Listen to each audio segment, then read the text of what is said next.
Градоначалникот на Липково Арифи и 2 дена откако го баравме за информации за изградбата на спомен кулата во село Слупчана, не се јави да не ги даде потребните одговори.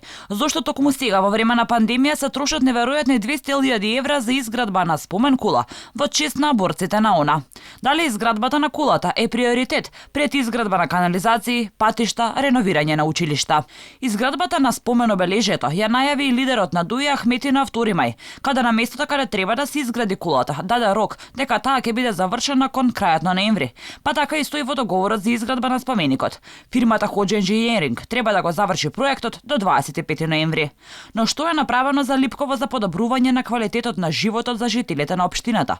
Од страна на првиот човек на општината, но и од централната власт, каде учествува ДУИ изминативе 4 години, прашува албанската опозицијска партија Алијанса на албанците, откаде посочуваат дека од Арифи било ветувано дека ќе се донесат инвестиции и ќе се намали невработеноста. Јавно го прашуваме градоначалникот Еркан Арифи да ни наброи една единствена инвестиција што ја донел за развојот на локалната економија и намалување на невработеноста, за да ни биде појасно за несработувањето на нивната работа како жители на општина Липково. Го прашуваме јавно Еркан Арифи не само како локална самоуправа, туку и централна власт, и тоа не само во последните 4 години, туку за сиве 20 последни години, да ни каже за само една инвестиција во развојот на економијата и намалување на невработеноста во нашата општина. Од партијата на села велат дека состојбата во Липково е мизерна и младите си заменуваат од таму.